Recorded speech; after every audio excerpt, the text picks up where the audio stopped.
It is now my pleasure to introduce Dr. David Horsup, the moderator of the energy session. David is Vice President of Champion X's External Technology and Strategy Group. He is passionate about driving innovation, connecting the dots between disparate industries to solve the toughest challenges facing the energy sector. David has served in various upstream and downstream technology leadership positions during his 28 years in the oil and gas industry. I'm pleased to say that he has served on the Pumps and Pipes Advisory Board since 2014. David, the floor is yours. Great, thanks, Steve. Welcome everybody. Welcome to the energy session here. And as Dr. Lumsden said right at the start, it certainly has been quite a dramatic year. Certainly the pandemic has had a huge impact on energy demand globally and subsequently also to energy pricing. And despite these challenges, however, what I've been really encouraged to see is the pace at which our industry is changing and really driving towards much more sustainable energy production and really accelerating the transition to renewable forms of energy. Many companies are setting very aggressive carbon reduction goals as part of their broader sustainability strategies. And many of them are using the United Nations Sustainable Development Goal Forum or platform to really build out their sustainability strategies. And goal number 17 from the United Nations SDGs, Sustainable Development Goals, is all around partnerships for the goals. And so it's recognized very early on when these were put in place that really for countries and then ultimately companies to achieve very aggressive sustainability goals, of which carbon reduction is one of them, needs partnerships. And that really is the reason why Pumps and Pipes started. It was really to forge new partnerships across diverse industries to solve very difficult challenges. So today it's really my pleasure to introduce a real force in this field, which Dr. Roger Aines. And Dr. Aines is the Energy Program Chief Scientist at Lawrence Livermore National Labs, where he and his team conduct research into clean energy technology. Roger leads the Carbon Initiative, which aims to really understand and develop and implement new technologies for the removal of carbon dioxide from the atmosphere, so-called negative emissions technologies. Roger's actually been at the Lawrence Livermore National Lab since 1984 and has worked on a number of different areas, including nuclear waste disposal, environmental remediation, and then more recently all around carbon capture sequestration. So please join me in welcoming Dr. Aines to his first Pumps and Pipes here and to talk about the new carbon economy. Dr. Aines? Thank you very much, David. I'll go ahead and start sharing screen, which, as you all know, is the most exciting part of any Zoom presentation. So we are often used to thinking about this as an energy economy, but I'm going to talk about it in terms of the carbon economy because that's the problem that is. We have plenty of energy. Energy is cheap. It's carbon that is the problem. And the new sensibility around carbon is zero. For decades, we've talked about reducing our carbon emissions, reducing our pollution, getting more energy efficient. Well, we now recognize that that's not good enough. And a number of entities have now pledged to get to zero. And I think that's the new target that any proactive actor in this region, in this area, is going to try to get to. And we see that nations, states in the United States, and an enormous number of businesses have now pledged to get to zero, including businesses in the oil and gas industry, businesses in of course, technology. You might think this would be a more European-focused ambition, but it's not. This is a worldwide effort. So what does it mean to get to zero? I'll start with an example of California's ambition here. How does California think about net zero? Well, sometime around the middle of the century, we're still going to have emissions. There's still going to be transportation. There's still going to be cars running on gasoline. There's still going to be industry that is emitting carbon. Unfortunately, in California, as you're probably aware, our natural and working lands are emitting carbon. not only from agriculture, but when we burn them, unfortunately. Well, those remaining emissions are going to have to be balanced by removals of CO2 from the atmosphere, either through carbon capture, through direct air capture, or through increasing the absorption of CO2 by our natural land. So when we say net zero, we say emissions equals subtractions. It's just simple math. But the end goal is to make sure that what's in the atmosphere doesn't change, or better yet, what's in the atmosphere decreases. That's the goal, is to actually be net negative. So what does that mean for the economy? How is that going to change the way that we do business? And what are the new activities in the context of pumps and pipes? What are the new things that are going to need to be done? Well, a big thing is going to be, we're going to have to either recycle or store any carbon dioxide that we produce in the process of transportation or chemicals production or anything like that. So what does that mean? Well, recycling is going to be a really important part of the Houston economy in the future. And when I say recycling, I mean turning carbon dioxide into products. Today, we use oil to make carpet, the carpet that most of you are sitting on right now. But there's no reason we need to do that. We can use carbon dioxide directly as the carbon source, and the electricity that we now produce in enormously cheap quantities. You can enter into a long-term contract for electricity, from wind-powered electricity from Oklahoma, for about a penny a kilowatt hour. And so electricity cost is no longer a factor in doing things like this. We can expect to do them quite cheaply. So we can convert CO2 into carpet if we want to. And so that's going to be a big change. One of the reasons we use petroleum products today is just because they're waste products from fuel. But in the future, we're going to be recycling our CO2 to make those products. But a really important part of the story is going to be that after we use CO2, it's going to have to go back underground. We can't continue to put it in the atmosphere when we're done with it. What do we mean by underground storage? What do we mean by permanent underground storage? Well, there's some good news here. When you put carbon dioxide under pressure, when you put it more than 3,000 feet deep in the earth, it's very much like oil. It converts into a liquid, and its properties are very similar to oil. It has about the same viscosity. It has about the same density. If you put it into a rock that held oil, that rock will hold CO2. And of course, there are many rocks that are capable of holding oil that don't have it today. We're all familiar with the dry holes. But the point is, there are many places where the rocks will hold CO2 safely for millions of years. And of course, oil might leak out from 3,000 feet deep, but in fact, our experience has been it's really hard to get oil out from 3,000 feet deep, and it'll be hard to get the CO2 out as well. It doesn't mean it isn't an important thing to pay attention to. But importantly, the technology and the people and the jobs that are required to do this are exactly the same. It's the same drillers, it's the same mechanics, it's the same lunch trucks. So this is an important part of the transition, is that as this becomes a new industry, this is going to engage the existing oil industry and the existing people who are doing it.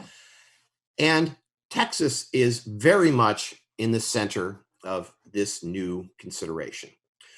I've highlighted here the areas in which carbon dioxide can be realistically stored underground in large amounts in the United States. Well, some in California, we're pretty excited about our opportunities to do it here. Wyoming looks really good. The issue in Wyoming is there aren't many sources of CO2 to put underground there. And then you get to the Gulf Coast, Oklahoma, Texas, and the Gulf Coast. And frankly, talk about the Saudi Arabia's CO2 storage, it's probably bigger than that. There's an enormous amount of capacity to store CO2 there, just like there's an enormous amount of oil there. And the other thing that I'm really excited about, we touched on it briefly in the panel, is the chemical and hydrogen industry. You see all those dots along the Gulf Coast there. That's the Gulf Coast chemical industry. And most of those industries today are taking and cracking or reforming and chemical products and emitting CO2 in the process of doing that. They don't have to. They can capture that CO2, put it underground, nearly right underneath their feet, and end up with net neutral chemical products. Be making that carpet from net neutral carbon dioxide. This is going to be a really important part of the Texas economy in the future, because I showed this map to show that there's nowhere else in the United States that's anything like that concentration of chemical industry or anything like the capacity to put the CO2 underground. Talk about a new opportunity for Houston. This is it. But after we get done eliminating our carbon emissions, we've been too slow. Simply, there's still going to be too much carbon dioxide in the air in order to meet the temperature targets that we all would like to meet. And that's on the order of 1.5 to 2 degrees centigrade, which we all acknowledge is still a change, as we've seen with, oh my gosh, all the Gulf hurricanes this summer. But it's probably as good as we're going to do. So if we're going to hit those targets, though, we're still going to have to remove CO2 from the atmosphere. And how are we going to do that? Well, the first thing we're going to do is we're going to talk about carbon uptake. And I like the idea of talking about it in agriculture. That's something that's really important to the United States. And unfortunately, this plow breaking the soils of the Central Plains is one of the major sources of carbon dioxide in the United States historically. Throughout the history of agriculture, we've been plowing soil and then leaving it exposed to the air and failing to encourage the creation of carbon. And if you've ever farmed, you know that a carbon-rich soil is a good soil. And the red spots on this map show the areas in which a lot of carbon has been lost from soils. And it basically corresponds with the places where farming has been intensive and when it's been done for a long period of time. And in all those areas around the world, we've lost the equivalent of 500 billion tons of carbon dioxide from the soil. 500 billion tons. If we could put that carbon dioxide, if we could take and put that carbon dioxide back in the soil right now in the form of carbon, in the form of roots and microbes and humic acid and the other things that carbon takes in soil, if we could put it back, we'd be done. The atmosphere would be cleaned up, but we can't. It's not fast enough to do that. And so a really important question right now is, how does agriculture link with energy? How do we learn to stop taking carbon out of the soil when we make products and start putting carbon back into soils when we farm? One of the things that we've been doing at my lab to look at that is to look at this question of, why did the Central Plains have those great soils, and how can we mimic that in agriculture today? Basically, the plains used to have deeply rooted crops that persisted from year to year. We call those perennial crops. The roots didn't die, and the microbes and the ecosystem that exists with those roots down to as much as 4 meters deep in the soil continued permanently. When we replace them today with an annual crop like this ryegrass that you see on the left, the roots only go down a few inches. And so we've been comparing soils where you have shallow rooted annuals doing the same agricultural job, doing the same service as deeply rooted perennials, or the switchgrass that you see on the right-hand side. And that, we think, is going to be a really important part of the new equation, is to try and get agricultural crops that have deep roots that return carbon to the soil. And this is good for farmers. It makes the soil more productive, and it takes carbon out of the atmosphere. So we've looked at all of these things in California and thought about how does this balance actually work? And so I wanted to just give this example, because this is something I've personally worked on, is if California wants to reach net zero by 2045, which is our goal, how are we going to do it? What's the balance of things? Now, of course, we're going to have more efficiency. We're going to electrify most of our transportation. We're going to put carbon capture and storage on industry. We're going to do all the things to reduce emissions that we possibly can. But after that, we're still going to have these emissions that I talked about. We're still going to have about 20% of our emissions that we can't get rid of. How are we going to balance the books on those? What are we going to do? Well, the first is we're going to increase the carbon absorption by our natural and working lands. We're going to reforest some places that have been deforested. Fortunately, in California, we haven't deforested much of our forest. But unfortunately, that also means that there isn't a huge capacity to reforest. And we can only get maybe 25 million tons a year from these natural sources, which everyone would like to do. They're inexpensive. They're good for the landscape. They're good for the economy. They're good for the ecosystems. But there's just not that much we can do. Next thing that's going to be really important is converting waste biomass into fuels and chemicals. This is going to be really important because that waste biomass, in this case, forest material that's going to be available from thinning forests that we need to reduce our wildfire risk. What are we going to do with all those wood chips? Well, we can convert them into chemicals and fuels. My favorite is to convert them into hydrogen. Why do I want to convert them into hydrogen? Because you get a valuable product that's good for the new economy, and you get all the carbon, and you can put that carbon back underground. So you're effectively transferring CO2 from the atmosphere to underground through the mediation of plants. And that's a good idea. You're letting the plants do half the work for you. You still won't get everything that way.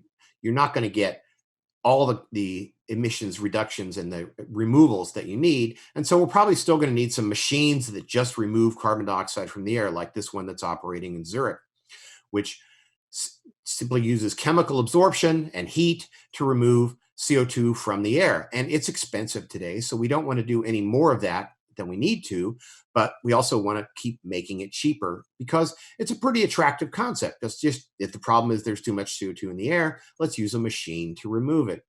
But where are we going to get the energy to do that? That's an issue. That's a lot of energy. And it turns out that heat is an interesting way to think about this. Sorry. The heat from things like geothermal energy can be very important for removing carbon dioxide from the atmosphere. So that's a new thing that we can start thinking about in terms of combining energy industries with carbon removal industries. So this is a scientific crowd. I want to give you a little view of what's going on worldwide in terms of the things that I've just talked about. The red line is the curve that we've had for overall emissions from everything, not just energy, but also agriculture and these natural lands that we've talked about, and non-greenhouse gases as well as greenhouse gases. So refrigerants and methane, of course, we know about. And they've been increasing. We've now actually flattened out throughout the world, but we need to start decreasing along that red line if we want to get to 2 degrees C. And at some point, we need to actually get below zero. We need to get to the point where we're removing these gases from the atmosphere. In brown, you see all the technology that we have to mitigate those emissions. This is carbon capture. This is increased efficiency. This is use of renewables like solar and wind. And efficiency is a huge part of that, of course. We want to be more efficient in all the things that we do. But unfortunately, the brown doesn't get down to the red line. There's not enough technology. When we use everything that's in the toolbox that we have today, it's not enough to get us there. We still have those residual emissions, the other greenhouse gases, and CO2 that we're still going to be emitting from industries, from probably the gas heater in your house, and from the transportation that hasn't transitioned yet. How are we going to get rid of those emissions and get down to that red line on a global scale? Well, we're going to do these removals that I've been talking about in green. We're going to remove enough CO2 from the atmosphere to make up for the amount that we're still emitting. And of course, this is going to be really important for the transition of those industries, that you don't have to get rid of an industry if you can simply balance the books on its emissions. But let's look at the size of that. That star that you see down there on the green line in 2050 is about 10 billion tons of CO2 removed from the atmosphere per year. 1 billion tons is the weight of all the humans on the earth, and 10 billion tons is roughly twice the size of today's oil industry, worldwide oil industry. So if we want to make these temperature targets, if we want to make this transition that we've been talking about, between now and 2050, we have to create a new industry that removes CO2. Of course, it's going to be a whole bunch of industries and all these different things that I talked about. But we need to have a new group of activities that are twice the size of today's oil industry. It's an enormous undertaking. There's going to be a gigantic amount of investment, as we talked about, and there's going to be a gigantic amount of change in how we think about doing these things. But the overall cost is actually not going to be that surprising. When we've run the costs on what it'll cost to do it in California, we find, those of you who are familiar with carbon, that the cost would be on average about $80 a ton for that negative emissions. And so for the entire world, this green bar, the negative emissions that we need equal to about 1% of the GDP of the world if we do it at that $80 a ton. A certainly very manageable cost, and one that is going to become a smaller and smaller fraction of the economy as the world's GDP grows over the ensuing 30 years. Well, the important picture here that I want to highlight to all of you is that an enormous number of things need to be done and need to work happily together. I think of it as the big tent. We need to allow everybody into the tent. We need to have a lot of new technologies. We need to develop a lot of new things, and we need to have them happily working together. There's no single winner. There's no single loser. We need to work together to get there. And to me, pumps and pipes is the perfect analogy for this, that we're going to bring together a lot of new technologies. We're going to work together. We're going to create the new carbon economy that we all need. Thank you very much. Great, thank you, Roger. That was excellent. Really exciting, and I think it's a fantastic journey mankind is on, and certainly the energy industry. Yeah, as we said, the Houston, or the energy industry, is going through a significant transition at the moment, and so we'd like to just tee up a bit of a panel discussion here around Houston's energy transition, and got a very impressive list of panelists here. And let me just give a little bit of an introduction here.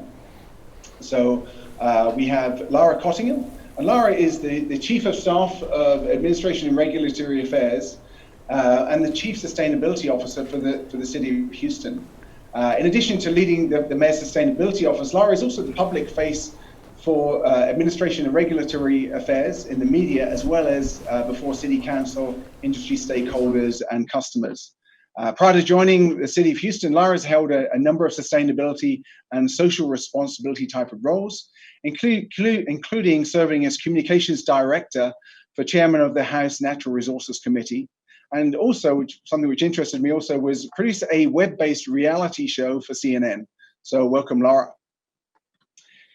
We also have Juliana Garaizar. Apologize if I bastardized your name there, Juliana.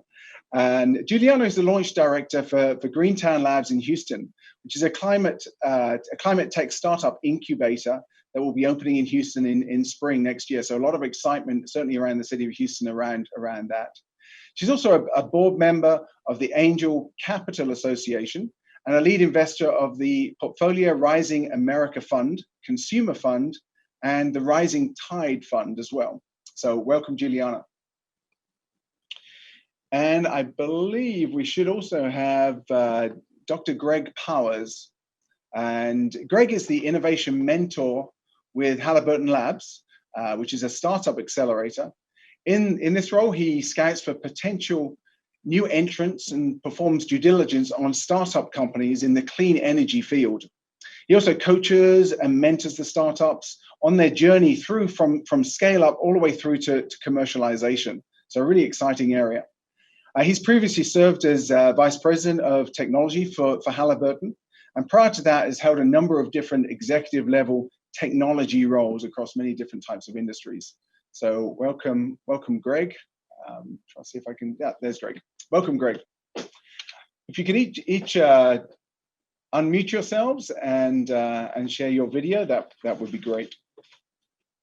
Okay, let's jump straight into this. And as I said at the start, the energy transition has certainly picked up a lot of pace over the last sort of 12 months or 12 to 18 months. And certainly Houston is really known as the oil and gas capital of the world. As the transition picks up, how can Houston really start to position itself as not just oil and gas capital, but really the energy capital or the new renewable capital of the world? So maybe you start with Lara. Lara, can you share some of your thoughts around this? Thank you so much for the opportunity to join you guys this morning and to talk about how Houston, the proud energy capital of the world, can take on this challenge of leading a global energy transition.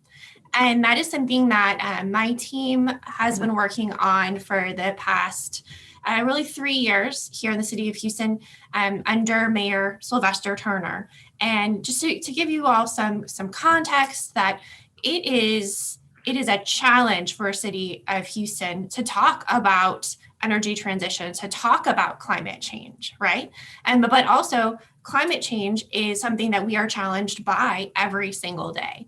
And that I talk about how my job completely changed in 2017 after Hurricane Harvey, that was the point where sort of culturally, politically, you could tell that Houstonians had a shift in their viewing of climate change, what that means. We were all impacted. Every business was impacted. And then that summer kind of was when we started seeing a climate event someday, somewhere, every single day across the globe, be it fires, be it storms. The hurricane season definitely this year was exuberant, right? And that we're really seeing what this means to our communities, and that cities have such a role to play in climate change, that we are the boots on the ground, we are the boats in the water, and that we have to lead this effort because we are the ones who are impacted. And so, Mayor Sylvester Turner really saw the writing on the wall, saw what this means for Houston, not just our environment, but our economy. And that's why we started the City of Houston's very first climate action plan that is in many ways a roadmap to leading this global energy transition, that we look at how we maintain that proud leadership as the energy capital of the world. That's part of our culture. We have such an economy based on innovation, right? We are the city that put man on the moon. So when you think about climate change, which is a global challenge, Houston is absolutely the global city to lead that.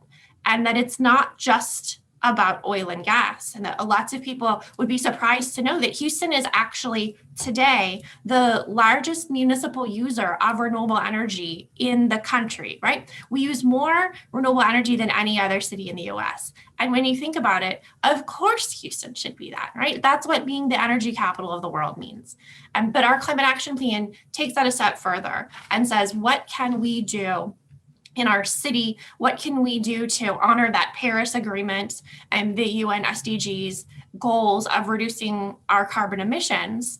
And we also base everything around partnerships, because Houston's unique role, Houston's challenge, Houston's promise is that if the companies that are based here in Houston, many of which you're going to talk to today, if they join us in that commitment to carbon neutrality, if they do that not only here in Houston, but in the cities and the countries where they operate, we have the potential to reduce those emissions in cities all over the world.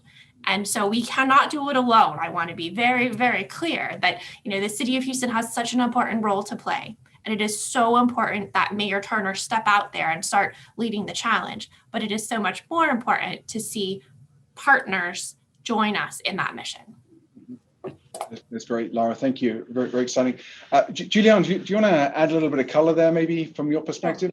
Yeah. So Alberta Labs in Boston, has been fighting climate change with its technologies for almost 10 years. So when a couple of years ago, there was a discussion about potentially expanding into Houston, there were kind of mixed feelings, Some people thought like, are we going to go and go to where the people are creating most of the problems for climate change. And everything kind of shifted, when our CEO came to Houston and realized that there was a huge clean tech community. She came last year to Sarah Week, and in 2 days, they decided to organize an energy bar, which is our networking event. And with 2-day notice, 100 entrepreneurs showed up. So the community is here. And most importantly, and as Lara mentioned, the mayor of Houston is a real champion. And he wrote a letter to our board in Boston requesting that we expand to Houston to catalyze the energy transition here. And, we realized that we cannot solve climate change only from the coast. The energy capital of the world has to be involved. And, we've seen after a year of being here first for more than half a year on stealth mode, a real change in dynamics, where people felt a little intrigued at first. Suddenly we got a lot of inbound requests for interest because in Houston, they're starting to see the writing on the wall. They really think that if you're not getting involved in the energy transition now, we might become irrelevant. And that's a pretty big signal. So for us, we really believe that Houston is the perfect place to be because Houston has the assets, has the capital, and has the talent to make energy transition happen. The assets, not only, of course, because that we have the big oil and gas companies that now don't want to be called oil and gas companies anymore, but energy companies like Chevron, who has acquired Noble Wind, or Shell, that is really transitioning and making sure that they have a new strategy, along with BP, who's also leading the effort with the climate change and the city of Houston. The capital, in terms of how many private equity firms, how many family offices who have been investing a lot in energy are also transitioning, and some of them are transitioning and becoming founding members and sponsoring Greentown Labs to make that happen. And we also are trying to train some of these people who have never done clean tech or climate tech investing before, so that they transition to. And finally, the talent. You would be surprised on how many people come to us saying, like, I'm in the oil and gas, I still have a career there, but I want to do something different. I want to start transitioning and maybe get a job in a cleaner venture. And the inbound request for that kind of information on how to make that transition happen for talent was so big that we decided to put together, along with many of the partners here today, a series of career events. And actually, we're starting with one this Thursday, December 10th, with REAL, the Renewable Energy Alliance, on career transition. So these three areas are really what distinguish Houston. And I think that's one of the biggest reasons why we really believe that Houston can lead the energy transition globally. That's great. You said something very, very interesting there about the oil and gas sector, and I think you're right. The oil and gas sector has been positioned quite negatively, unfortunately, when it comes to impacting climate change. However, what I would say is that the world needs the oil and gas industry to play a pivotal role to achieve very aggressive climate action that is really needed, to really fuel the new green economy. So maybe share some thoughts. Maybe I'll pass this one to Greg. What are you seeing in the oil and gas industry today in terms of the way that oil and gas companies are embracing the change and accelerating the change, whether it's new technologies or getting into renewables? Give us some thoughts there, Greg. Sure. Hopefully you can hear me okay, David. Yes, it's an interesting thing. The challenges of climate change, and it gives a tremendous opportunity to our industry to innovate, to collaborate, to execute the things that we do really well by creating efficiencies and driving change. And at Alberta Labs, this whole notion reflects our commitment to the science, to the continued evolution of sustainable, affordable, reliable energy. So we firmly believe that oil and gas is going to be around for a long time. It is reliable and it's affordable, but at the same time, society's changing. We recognize the importance of developing alternative energy sources, and we're excited to help advance the solutions that have potential for very long-term, meaningful impact and that align with our sustainability objectives. And I think you hear us all in the oil and gas industry say the same thing a little bit different way. And what Alberta Labs is doing, different from some of the others, is our embracing of the notion is that we're going to help startups who are driving cleaner, affordable energy cross over this famous chasm of scaling up. It's really hard sometimes for startups to get to pilot scale or field scale or even commercial scale. And when you talked about, which topics are we going to embrace, we're a little bit agnostic. Frankly, we don't want to pick the winners and choosers. The markets will do that. Markets pick winners and losers. We're looking for promising startups that accelerate in generating energy, storing energy, moving energy, conserving energy, as well as participating in the circular economy, not just for carbon, but also we need to start thinking about the circular economy for lithium and rare earth metals. So our belief is that the startups that win will help define the new energy economy. And our mission at Halliburton is help the startups get across that valley of death of scaling up. Mm-hmm. No, that's good. It's interesting. There's obviously there's a huge focus around renewables and new technology. I think obviously oil and gas is going to be around for many years, not only as an energy source, but also as a critical raw material source. And I think it's also technology to help traditional oil and gas companies to improve their operations, make them more sustainable. I think that's a critical piece as well, which fuels innovation, fuels diverse thinking as well. Just staying on the theme of technology development here, obviously, as I said, technology development plays a critical role in ultimately solution development here.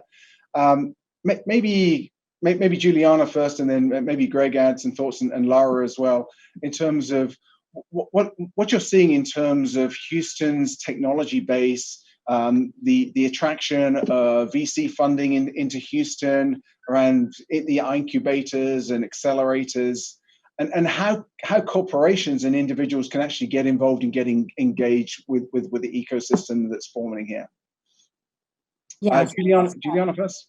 Yeah, I'll go ahead. So there's always a lot of conversations around the lack of VC capital in Houston, and the fact that that this might be hindering a little bit our innovation ecosystem. And I think it's true that while we don't have a lot of VC money, I don't think the VC industry has been any way tackling climate change at all. And when you ask the VC people in Silicon Valley, hey, why haven't you tackled these problems? They would be very honest, and they would say well, because we make money elsewhere very easily, So normally solutions that are tackling climate change are more like in the hardware side. Of course, there's software too, and machine learning and IoT. But in general, the path for these companies is not that clear from VC to IPO as many of the software companies or many of the companies that Silicon Valley likes. So I think in Houston, what we have is the opportunity to create a new model, and this new model happens to go through big corporations. And I think that's what's happening. A lot of the big corporations are seeing the writing on the wall. You have Amazon, you have Microsoft, you have companies like Unilever and Nestle putting very big climate pledges there about becoming carbon neutral or carbon negative, and also putting, the Billion Pledge Fund or many other instruments for investing out there. And they're a little bit taking the role of the VCs. So I think the role of accelerators and incubators like Alberta Labs or Greentown Labs and many others is to engage with those corporations and make the path of these startups, the path from the startup to the big corporation, smoother, faster, and more efficient. And there's a lot of startups there that don't know how to talk the big corporation language. It's very difficult to lead with them. And for the corporations, the same thing. They're starting to realize that either they develop these technologies and these solutions to tackle climate change internally, or they can go ahead and ask the help of accelerators and incubators and externalize some of these acquisitions of technology. And that's a little bit what's been happening with Greentown Labs over 10 years. At the beginning, we had corporations that started sponsoring us, getting to know us, and then little by little, they got more engaged in our startups. And by, 3-4 years ago, we started actually creating specific acceleration programs for them. So instead of having accelerations like, Mass Challenge or Techstars or Y Combinator that have cohorts of companies that are trying to see how to collaborate with corporations, the corporations are doing this reverse pitching where, we help them frame a challenge that they need to solve, a new technology or something that they want to innovate in. And once we've put together an RFP, we go globally and search for the companies that are already tackling those problems. And then for 6 to 8 months, we actually try to work with these companies and the corporation and try to make things happen. And in many cases, it's not only about investment. In many cases, a success story can be a pilot, research, collaboration, a joint venture to an outright acquisition. So the model is changing a little bit, but I really believe that Houston is very well adapted for it because we are the place where most pilots can happen, where most of the clients and customers for these companies that are trying to solve climate change are. So I think we have a lot of advantages. That's good. Thanks, Juliana. Greg, do you want to jump in as well? Give you Well, it's hard to follow an answer like that. Juliana really gave a great answer. But a couple things I think are worth reiterating. One, she's spot on. This is new territory for the venture capitalists because software flips in a couple of years, and energy is fundamentally going to be driven by hardware. There will be a lot of software that comes along, but it's not going to flip the way software companies have traditionally flipped, writing an app or even just Google or Facebook or Twitter. The energy industry is capital intensive. And so it's going to be slower. I firmly believe the returns are going to be there for the venture firms. The returns are going to be there for the startups, but it's going to require sort of a mindset shift of patience, how long it takes, how much money it takes to create a new energy ecosystem. And it's going to require the expertise of companies like mine and many others like the company I'm in, who've spent their whole lives learning how to do capital efficiently, safely, reliably, globally, and with all the efficiency, operational efficiency, as well as installation efficiency. And so I think it's a perfect match for a new energy ecosystem to be evolving around Houston, because we have all of those ingredients. The venture is coming. We see it now. It's happening in front of us, and the expertise is here. And what we're trying to do at Alberta Labs is take the corporate expertise and apply it to these startups to make them successful in fields that they don't really understand. They understand their invention, but not the notion of how do you scale this up and how do you manage the capital that's required to do that, and how do you deliver your product either nationally or globally. So we're a perfect fit for all those ingredients, and you're simply just watching the beginning of it right now. And I think, David, you asked how can other companies join it? Well, there's so much going on in Houston. Call me, call Juliana, call Joey Sanchez at Greater Houston, call Lara. Any of us can get you into the ecosystem. The ecosystem really wants the membership to grow and flourish. So it's an amazing time. It is, Greg. Yeah. The last question is somewhat nebulous here. It's around the cultural change that needs to happen. And maybe we start with Lara first, and then we go to Roger on this one. So just share your thoughts around what's the cultural change that needs to happen as the city of Houston starts to pivot towards more renewable energy, responsible energy use, because it's a huge cultural change, I'd say, for Houston and for the world. Absolutely. And I would say that if you look at climate, if you look at the energy transition, if you look at the Houston Climate Action Plan, it is so important to point out that it's not about moving Houston away from the energy industry. It's about moving the energy industry forward. And so in a lot of ways, that cultural shift is already happening. I think you heard Juliana, you heard Greg talk about this, that the wheels are in motion, right? It's definitely a shift in mindset from thinking that we are an oil and gas town, but this has been happening for a long time, right? And so it is so amazing to see that the energy sector is getting involved. But the Climate Action Plan also talks about what every single one of us can do on our own, right? Because there is a role for everyone, if you are a middle school student or a multinational corporation and everything in between. And so there are a lot of behavioral shifts that would have to happen about things that we think about, not necessarily tied to the energy industry, but tied to our day-to-day lives, right? Thinking about transportation. Half of Houston's emissions come from our transportation sector. And so we can look at alternative fuels. We can look at the electrification of everything.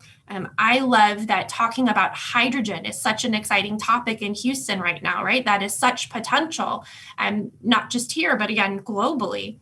But also we're looking at things like sidewalks right? That the pandemic has shown us that people are just itching to go outside, and they want to be in parks, and they want to be on their bikes, and we need more infrastructure.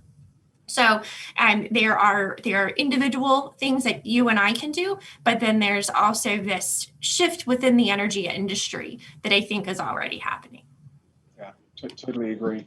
Roger, maybe your thoughts on the cultural change that needs to happen here. So I think one of the important things to recognize here is that the services are still going to be the same. We're still going to need transportation. We're still going to need chemicals. We're still going to need electricity. And these are just going to come from different places. And this is a mindset that people, I think it's easy in Texas to look around and say, wow, we're actually pretty good at renewable energy. We can be good at renewable transportation. We can be good at that. But the focus needs to be not on the source of the energy, but on the service that's being provided. And I think you're seeing a lot of the major corporations recognize that now, as you said earlier, Juliana. So I think that the shift is actually going to be a lot less global or perhaps upsetting than it might look like right now, because the businesses are going to be actually very similar. Yep, no, completely agree. I've been given the little buzz in the ear here that we're pretty much up on time for the panel discussion. So I'd like to thank our panelists again. Really, really good discussion. I think we could have probably talked for a couple of hours at least here. But thank you. Thanks, everybody. I think at this point, I will hand back to Stuart. Okay, thank you very much there. That was absolutely fascinating. Dr. Aines, I really do appreciate that shout out there at the very end. Now, you may be sitting at home thinking, well, what can I do right now? Just look outside at your front lawn, right? The lawn is the largest irrigated crop in the USA, okay? So all that water you're putting on just to grow grass, you could start changing that. You could start planting different grasses, different plants that use less water, that sequester and capture more CO2 out of the environment. So start growing your own food. Okay, so we're going to go to break.